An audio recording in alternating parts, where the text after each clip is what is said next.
assim, depois que a gente pensa assim, a pessoa morreu, acabou. Não, a pessoa morreu. Vou dizer pra você o que acontece com a pessoa que morreu. E o cara assim, deitei, morri. Aí eu acordei. Só que o meu corpo ficou lá, entendeu? Eu acordei, não é meu corpo. Meu corpo tá lá deitado, tá todo mundo. Nossa, cara, morreu, acabou. E eu não percebi que eu morri, porque eu fui dormir e acordei como todos os dias da minha vida. Entendeu? Aí eu começo a notar algumas coisas estranhas. Que assim, eu falo e as pessoas não escutam.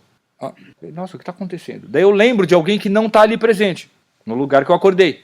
Daí eu lembro, daí esse lugar aparece pra mim. Daí eu percebo, caramba, o que aconteceu? Como assim, cara? Que bizarro. O que é isso? Daqui a pouco, isso aí começa a me dar medo. Começa a me dar desespero.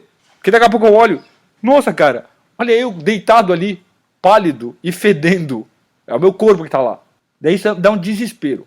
No auge desse desespero, você desmaia. Que nem aqui você desmaia no auge do desespero. Daí você desmaia. Daí quando você acorda desse segundo desmaio, você já não tá vendo mais esse mundo, nada desse mundo. Você não tá vendo o lugar que você tá, entendeu? Nada. Não tá mais ouvindo as pessoas, não tá mais vendo as pessoas.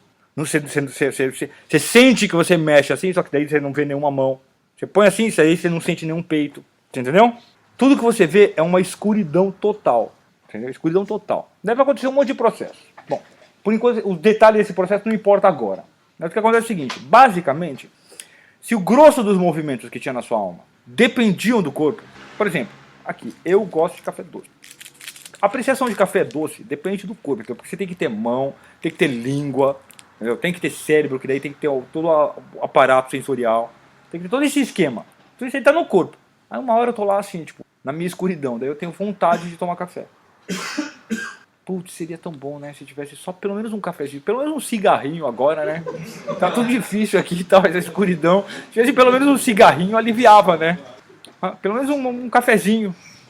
Se tivesse meu irmão, minha mãe, minha esposa, né? Alguém aqui, vai te dar vontade, desejo daquilo. Você nunca sente desejo das coisas? Ou das pessoas, da companhia, de coisa? De estar num lugar.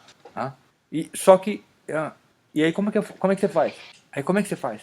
O que acontece com você quando você tem um grande desejo? Você vê que é o seguinte, tipo, não tem nenhum jeito. Você sente tormento, se sente atormentado. Você tem um grande desejo. Por exemplo, cara, sei lá, pensa assim, seu filho está doente, com a doença mortífera, e tem um tratamento, mas custa muito caro, e é muito longe, muito complicado, e você quer muito que ele se cure, e você não tem como obter.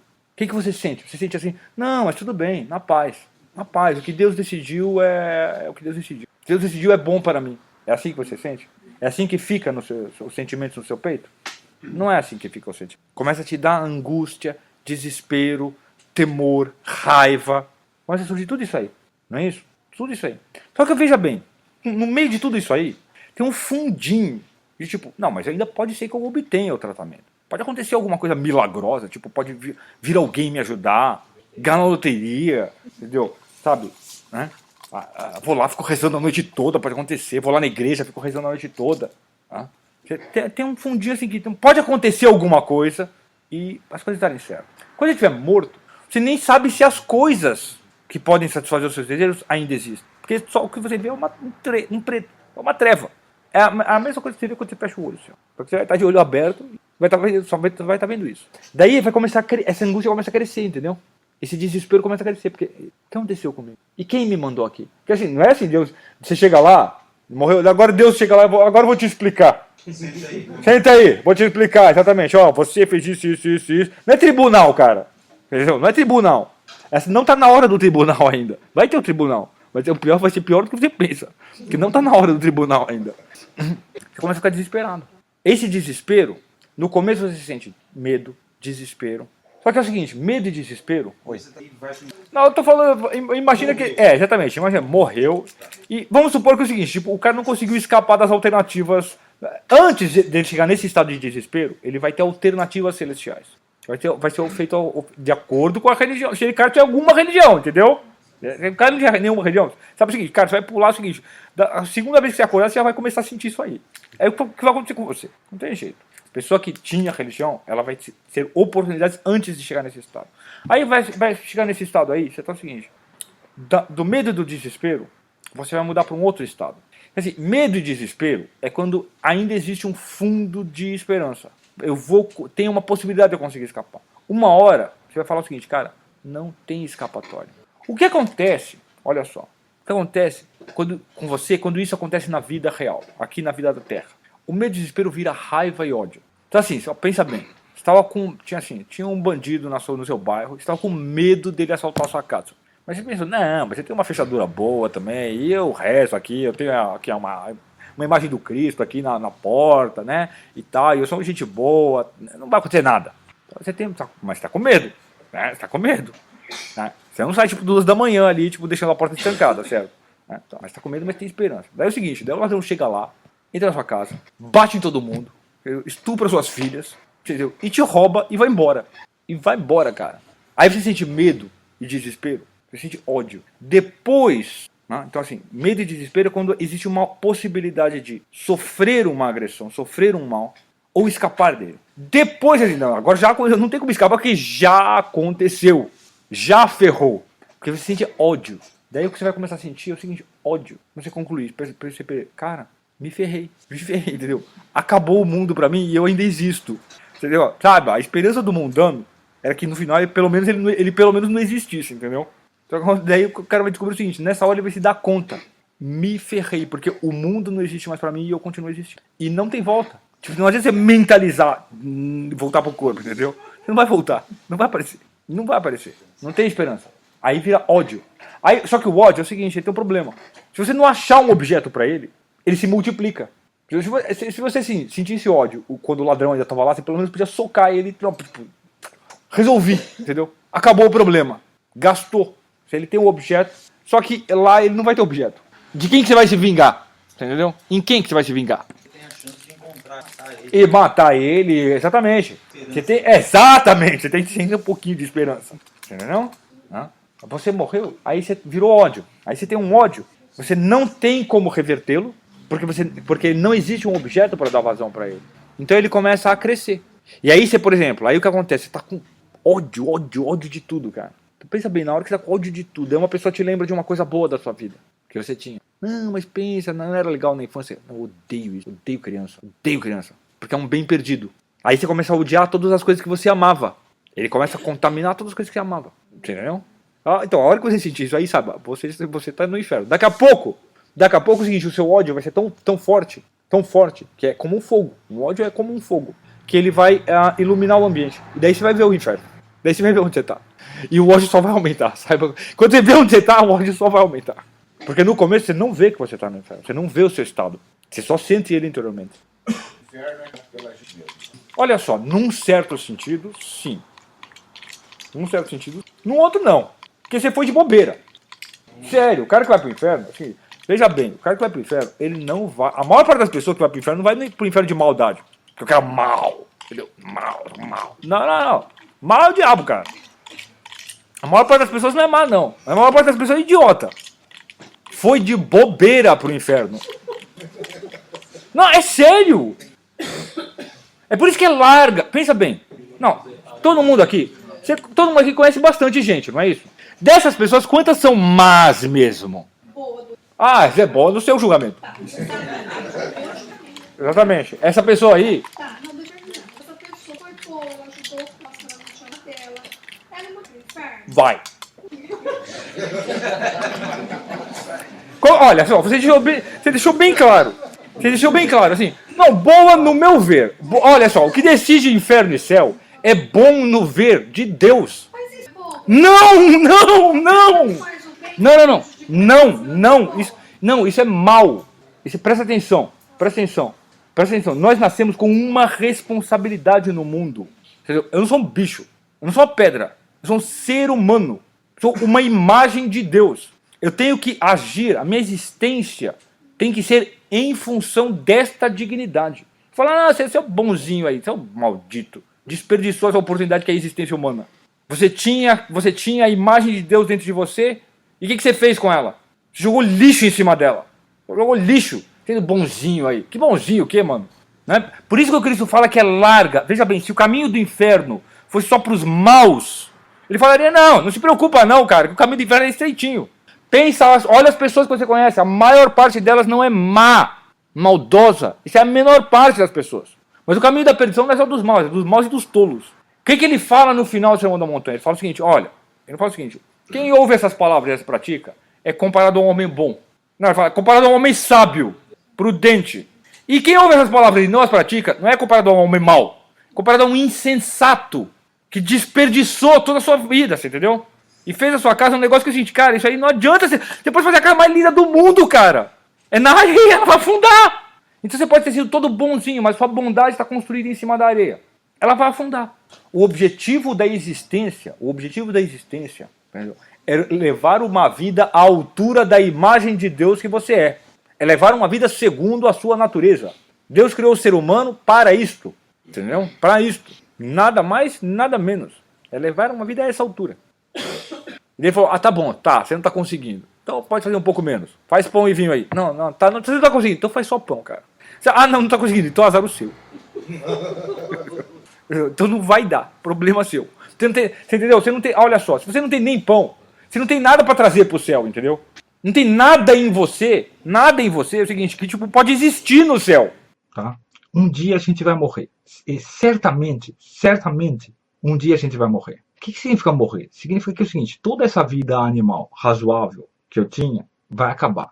Toda ela vai acabar. Todo mundo percebe isso aí, todo mundo concorda com essa parte, certo? Tá? A gente não vai ser transportado para um outro planeta mágico, que daí tudo vai estar acontecendo igual, só que mais legal. Não é assim que vai acontecer. Eu vou dizer para você como vai acontecer. Se existia, vamos dizer, este movimento de penetração mútua, compenetração entre a sua inteligência e a sua vida animal, uma interação, uma interpenetração que, vamos dizer, é facilitada, por exemplo, pela esmola, o que acontece? O que acontece é que a sua vida animal participava da sua vida espiritual, e a sua vida espiritual reverberava na vida animal. Até um ponto em que elas estão intrinsecamente ligadas uma à outra. E no fundo da sua vida animal, passa a ter um tipo de vida espiritual também. Aí o que acontece? A sua vida ela não é mais uma polaridade. Tem o lado espiritual aqui, que vai ser imortal, o lado animal aqui, que vai morrer. Ela passa a ser mais comparável a uma coisa em 3 estágios. Você tem uma vida espiritual que desce até embaixo da vida animal e sobe de volta para puramente espiritual. E a vida animal está só no meio do caminho. Quando você morrer e sair a vida animal, você vai olhar para baixo e vai se reconhecer, porque você estava lá também. O espiritual estava lá embaixo também. Deu para perceber? Aí você vai morrer e vai falar, caramba, que legal, olha só, o que tem lá embaixo é ótimo. É eu, é lógico que é ótimo. Se você morrer no estado de contrariedade entre uma coisa e outra, saiu a vida animal, você vai olhar para baixo e não tem nada. Então a perda da vida animal vai ser pura e simplesmente uma perda. Caramba, perdi um negócio. Se existia esse círculo, essa circularidade do espírito, a perda da vida animal é como a remoção de um véu que tinha entre o sujeito e ele mesmo.